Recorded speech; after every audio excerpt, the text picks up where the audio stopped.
Hello दोस्तों, स्वागत है आपका मेरे YouTube चैनल ज्ञानशाला में। आज हम विजन मैगजीन का मई का करंट अफेयर्स करेंगे। आज का टॉपिक है राज्य व्यवस्था एवं शासन। आइए शुरू करते हैं। पहला ही टॉपिक है दिल्ली राष्ट्रीय राजधानी राज्य क्षेत्र शासन संशोधन अध्यादेश 2023।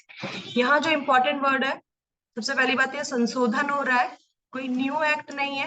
दैट मीन्स पहले से ही कोई एक्ट एग्जिस्ट करता है, उसमें संशोधन हुआ है। और ये अध्यादेश है, तो हमारा जो ध्यान रहेगा कि अध्यादेश क्या होता है, हम इसे आगे देखेंगे। सुर्खियों में क्यों है, अब पहले ये देख लेते हैं।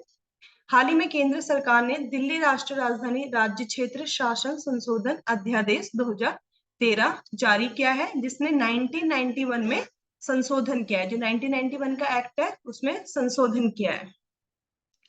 देखिए, इससे संबंधित अन्य तथ्य भी दिए हुए हैं, एक बार देख लेते हैं। जो सुप्रीम कोर्ट है, सुप्रीम कोर्ट ने एक वर्डिक्ट में कहा था, राष्ट्रीय राजधानी राज्य क्षेत्र के जो प्रशासनिक सेवाएं होंगी उन पे दिल्ली सरकार का अधिकार रहेगा।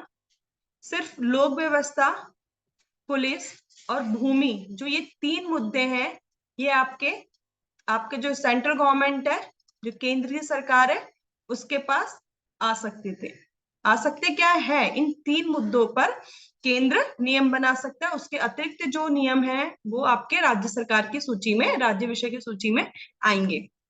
लेकिन फिर इसमें अध्यादेश लाने की क्या आवश्यकता पड़ गई, या अध्यादेश में कौन से मुख्य बिंदु हैं, तो इसमें देखते हैं। इसमें लिखा है कि सेवाओं पर कानून बनाने की शक्ति। अभी हमने देखा था कि सुप्रीम कोर्ट बोल रहा है कि ये जो अधिकार है वो राज्य के पास है, सर्विसेज वाला। राज्य तो नहीं, दिल्ली एक यूटी है, यूनियन टेरिटरी है, तो उसमें क्या है, दिल्ली की जो गवर्नमेंट है उसका राइट है। लेकिन अध्यादेश के माध्यम से जो कानून बनाने की शक्ति है वो केंद्र के पास आ गई है। तो इससे रिलेटेड जितनी भी आपके दिल्ली सरकार के कर्मचारियों की नियुक्ति है और स्थानांतरण से रिलेटेड जो मुद्दे होंगे, वो भी आपके केंद्र सरकार अपने पास ले सकती है। इसी संबंध में एक प्राधिकरण का निर्माण होता है, राष्ट्रीय राजधानी सिविल सेवा प्राधिकरण।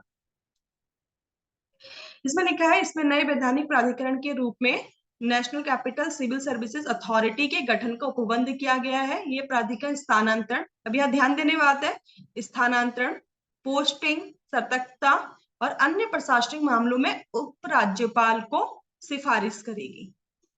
तो अभी भी कैसे बॉडी बनी है, रिकमेंडेशन देने वाली बॉडी बनी है।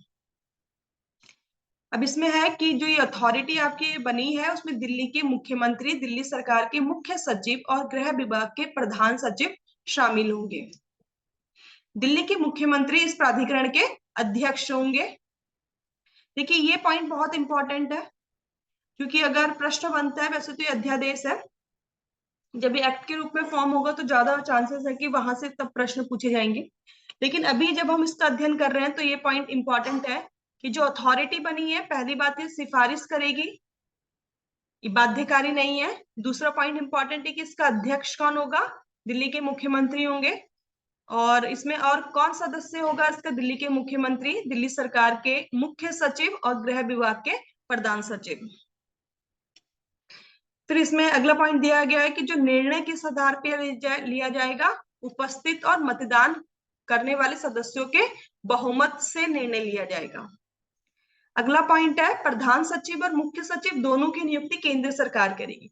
देखिए, उद्देश्य तो यही है ना कि सरकार क्या करेगी, जो सर्विसेज है उसको अपने हाथ में ले ले। तो इसका मतलब है कि प्रधान सचिव और मुख्य सचिव की नियुक्ति केंद्र सरकार ही करेगी। अगर ये पॉइंट आपने पढ़ा भी नहीं है, लेकिन आप अपने लॉजिक के साथ इसको पॉइंट को सॉल्व कर सकते हैं। देखिए, इसमें लिखा है उपराज्यपाल की शक्तियां क्या है। जो एलजी हो गया, अपने विवेक अधिकार से कार्य करेंगे। यह अध्यादेश प्राधिकरण की सिफारिश को स्वीकार करने या उसे पुनर्विचार के लिए वापस करने की शक्ति देके एलजी की विवेकाधीन भूमिका का विस्तार करता है। देखिए, हमने पहले ये पॉइंट को पढ़ लिया था कि जो एलजी है, जो उपराज्यपाल है, उनको जो अथॉरिटी, जो भी बातें कहेंगी वो रिकमेंडेशंस है, वो कोई आपकी बाइंडिंग नेचर की नहीं होंगी। तो बाइंडिंग नेचर की नहीं है, इसका मतलब है कि जो एलजी की जो पावर है अभी भी बनी हुई है और विस्तृत हो गई है, क्योंकि एक अथॉरिटी और क्रिएट हो गई है, तो एलजी की जो पावर है वो विस्तृत हो गई है। देखिए ये अभी तक हमने जितना जो विषय पढ़ा ये तो आपका करंट सिनेरियो में क्या चल रहा है वो पढ़ा। अब इसका स्टैटिक पोर्शन करना भी बहुत इंपॉर्टेंट है कि अध्यादेश क्या होते हैं और कौन इनको ला सकते हैं। आइए देखते हैं। देखिए सबसे पहले तो यही जानना इंपॉर्टेंट है कि अध्यादेश होता क्या है। अध्यादेश क्या है? केंद्रीय राज्य सरकारें विधायिका की स्वीकृति के बिना, ये मुख्य बिंदु क्या है, स्वीकृति के बिना। अगर इस स्वीकृति के साथ बना ली तो इसे क्या बोलते हैं हम, ये तो फिर आपका ये अध्यादेश काउंट नहीं होता। इस उस वो स्थिति अलग हो जाती है अगर आप स्वीकृति लेकर जब हम लॉ बनाते हैं। डेलीगेशंस ऑफ लॉ, जहां तक मुझे ध्यान आ रहा है इस तरह का वर्ड इसमें यूज करते हैं। संसद या राज्य विधानमंडल के दोनों सदन में से किसी एक के सत्र में नहीं होने पर अध्यादेश जारी किया जा सकता है। जब दोनों सत्र उपस्थित हो, जैसे सपोज आपका केंद्र की बात कर लेते हैं, आपका राज्यसभा और लोकसभा दोनों के ही सेशन चल रहे हो तो इस स्थिति में अध्यादेश नहीं आएगा। लेकिन सपोज लोकसभा का अध्यादेश चल रहा है, राज्यसभा का अध्यादेश राज्यसभा का सेशन नहीं चल रहा है, तो उस स्थिति में आप अध्यादेश ला सकते हो।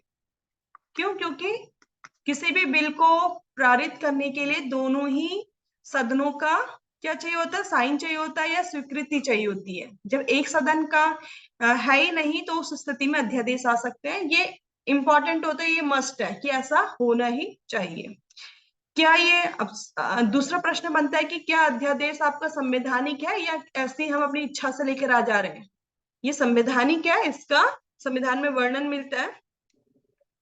देखिए इसका जो संविधान अध्यादेश को जो पारित करने का आपका विषय में मिलता है, आपका भारतीय परिषद अधिनियम 1861 में भी मिलता है, भारत शासन अधिनियम 1909 में भी मिलता है और भारत शासन अधिनियम 1935 में भी मिलता है।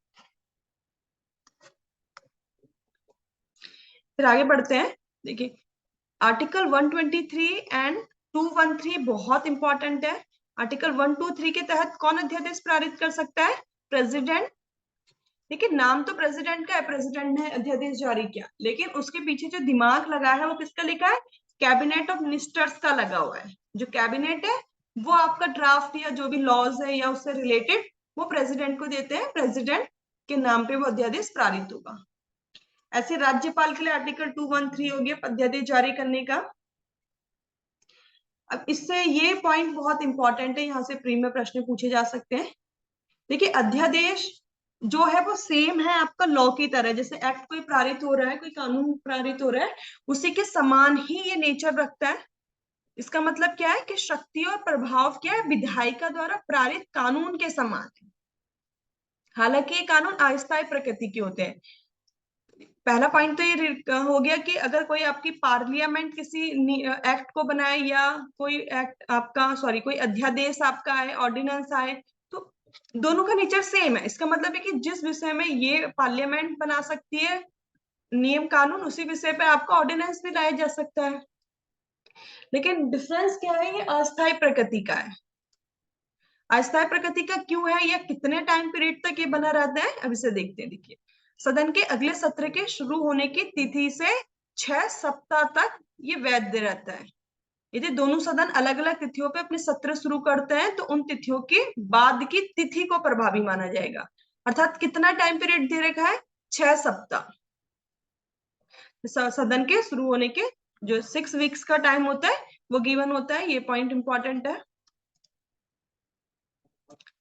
देखो इसको समाप्त भी किया जा सकता है। अगर राष्ट्रपति और राज्यपाल वापस ले लें तो आपका समाप्त हो जाएगा अध्यादेश, या दोनों सदन उसे अस्वीकार कर दें रिजोल्यूशन पारित करके तो समाप्त हो जाएगा। अध्यादेश के केवल उन्हीं मामलों पे जारी किए जा सकते हैं जिन पर संसदीय विधानमंडल को कानून बनाने का अधिकार है। क्यों ऐसा क्यों बोला? क्योंकि नेचर सेम है। जो नेचर ऑर्डिनेंस का है वही नेचर आपके एक्ट का है। तो इसलिए जिन विषयों पर आपका संसद कानून बना सकती है उन विषयों पर ऑर्डिनेंस भी लाया जा सकता है। लेकिन अंतर क्या है कि जो एक्ट होते हैं वो स्थायी प्रकृति के होते हैं, उनमें संशोधन होता है और वो आगे कॉन्टिन्यूस बढ़ते जाते हैं, लॉन्ग टाइम तक रहते हैं। बल्कि जो ऑर्डिनेंसेस होते हैं वो आपके छोटे समय के लिए ही बने रहते हैं, जैसा भी पढ़ा हमने कि 6 सप्ताह।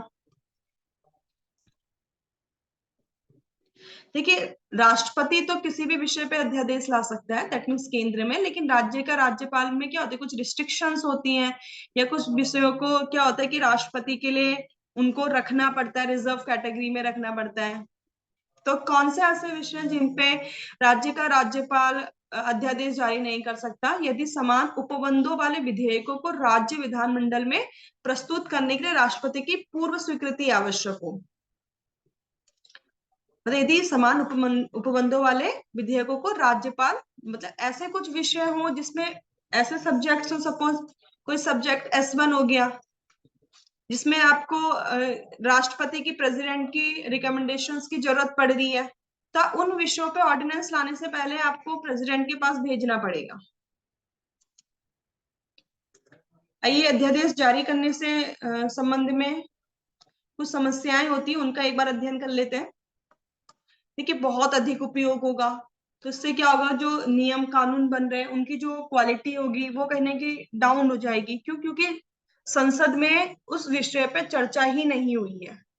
संसद का कार्य ही किसी भी विषय पर, किसी भी मुद्दे पर चर्चा करना है ताकि पूरे समाज को रिप्रेजेंट किया जा सके। अब अध्यादेश में क्या है, पूरा समाज क्या पता रिप्रेजेंट ना हो रहा हो, तो कहीं ना कहीं ये घातक होता है। शक्तियों के पृथक्करण के सिद्धांत का उल्लंघन है, क्योंकि हम भारत में क्या है, सेपरेशन ऑफ वर्क है। फिर उसके बाद स्पष्टता का अभाव है, जवाबदेही किसकी हो, केंद्र राज्य संबंध प्रभावित होते हैं। यदि अध्यादेश, ऐसा अध्यादेश जारी कर दिए जिससे राज्य की जो शक्ति है वो प्रभावित हो रही है, सपोज कोई ऑर्डिनेंस लेकर आए और राज्यसभा उस समय सेशन में नहीं थी, तो राज्यसभा क्या कर रही, राज्यसभा ही तो स्टेट को रिप्रेजेंट कर रही है। तो ऐसी स्थिति में तो राज्य की जो रिप्रेजेंटेशन होगा वो तो हुआ ही नहीं, तो इसलिए ये मुद्दा यहाँ दे रखा है। एक पॉइंट और गिवन है, यहाँ देख लेते हैं। कार्यपालिका द्वारा अध्यादेश जारी करने के से संबंधित न्यायिक घोषणाएं। ऊपर बात बहुत इंपॉर्टेंट है, ऊपर बात 1970 में हुआ था। इसमें क्या बोला गया है कि राष्ट्रपति के फैसलों को इस आधार पर चुनौती दी जा सकती है कि तत्काल कार्यवाही की आवश्यकता क्या है। क्यों? क्योंकि अध्यादेश ऐसा क्या इंपॉर्टेंट था कि आपने सेशन को बैठने का इंतजार नहीं किया, तो वो इमरजेंसी के क्या रीजंस थे, क्या वो इमरजेंसी जस्टिफाई भी की जा सकती है, नहीं की जा सकती, उस आधार पे जुडिशियल रिव्यू किया जा सकता है। अब डीसी बाधवा केस भी आता है आपका। फिर इसमें बोला गया कि केवल असाधारण परिस्थितियों में ये कार्य करें। फिर कृष्ण सिंह केस आया आपका। ऐसे एक छोटा सा टॉपिक है आपका आर्टिकल 239A तो ये 69 संविधान संशोधन अधिनियम 1991 द्वारा आपका आर्टिकल ऐड किया गया है 239AA। इसमें क्या है, दिल्ली को विशेष दर्जा प्रदान किया है। हमें पता है कि जो इंडिया का जो पार्लियामेंट्री स्ट्रक्चर है वो क्या है आपका, सिमेट्रिक नहीं है, असिमेट्रिक है। दैट मीन्स अगर स्टेट S1 और स्टेट 2 है तो कहीं ना कहीं डिफरेंसेस है दोनों की पावर में, या दोनों के कहीं ना कहीं अंतर आ जाते हैं। लाइक जैसे हिमालय राज्य हो गया और मैदानी क्षेत्र हो गया, तो जो शक्तियों में और जो फंडिंग में कहीं ना कहीं अंतर आता है, तो उसे हम असिमेट्रिक बोलते हैं। तो इसी के कारण कुछ राज्यों को विशेष दर्जा प्राप्त हुआ है, जैसे दिल्ली हो गया आपका। अब इसमें आपका इसमें क्या बोला गया, विशेष दर्जा प्रदान करता है। इस संशोधन की सिफारिश S बालकृष्ण समिति ने की थी। इसमें एनसीटी दिल्ली में एक प्रशासक का पद और विधानसभा का प्रावधान किया गया। ये पॉइंट बहुत इंपॉर्टेंट है, कौन सी यूटी ऐसी है जिसमें विधानसभा है, तो ये पॉइंट बहुत इंपॉर्टेंट है। एक यूटी और है जिसकी अपनी विधानसभा है, आप उस पॉइंट को याद करना। ठीक है, विधानसभा को पुलिस, लोक व्यवस्था और भूमि संबंधी विषयों को छोड़ के राज्य सूची के अन्य विषयों पर कानून बनाने का अधिकार था। देखिए, पुलिस हो गया, लोक व्यवस्था हो गया और भूमि को क्यों छोड़ दिया गया। सपोज अगर आपका सेंट्रल गवर्नमेंट हो गई वर्सेस आपकी स्टेट गवर्नमेंट हो गई और पुलिस स्टेट गवर्नमेंट का विषय हो, समझो, तो फिर क्या होगा अगर स्टेट मना कर दे कि भैया पुलिस हम नहीं देंगे और सेंट्रल गवर्नमेंट को जरूरत पड़ गई, वैसे इमरजेंसी आ गई, तो इस स्थिति से निकलने के लिए सेंट्रल गवर्नमेंट ने बोला कि चलो पुलिस हम ही रख लेते हैं। लोक व्यवस्था इंपॉर्टेंट है, वहां पब्लिक ऑर्डर मेंटेन करना बहुत बड़ी रिस्पॉन्सिबिलिटी और बहुत इंपॉर्टेंट है वहां। क्योंकि वो राजधानी क्षेत्र है हमारा। भूमि इंपॉर्टेंट है क्योंकि राजधानी क्षेत्र है, तो कब कौन सी भूमि की आवश्यकता पड़ जाए। जैसे भी हम देख रहे हैं कि पार्लियामेंट का नया पार्लियामेंट बिल्डिंग बन रही है, सपोज वो पार्लियामेंट बिल्डिंग कहीं और बनती और गवर्नमेंट्स के बीच में टसल होती, फाइट होती, तो फिर तो वो बिल्डिंग बनना बहुत नामुमकिन सा केस हो जाता। तो इन जैसी समस्याओं से निकलने निकलने के लिए ये मुद्दे क्या किए गए, केंद्र सरकार के पास रख दिए गए। इसमें अगला पॉइंट है, एलजी और मंत्रियों के भी मतभेद की स्थिति में क्या होगा। एलजी क्या होगा, एलजी को केंद्र से नियुक्त किया जा रहा है, उसको अपॉइंटमेंट कौन है, राष्ट्रपति के द्वारा किया जा रहा है। अगर कभी टसल होती है, फाइट होती है एलजी और मंत्रियों के बीच, तो वो क्या होगा, जो भी मामला है वो राष्ट्रपति के पास रेफर किया जाएगा और राष्ट्रपति जो निर्णय लेगा उसी के अनुसार कार्य होगा। अगला अगला टॉपिक है आपका मॉडल जेल अधिनियम। एक हमने बड़ा टॉपिक कर लिया है, आज एक छोटा टॉपिक कर लेते हैं उसके कंपैरिजन में, अदरवाइज वीडियो बहुत लंबी हो जाएगी।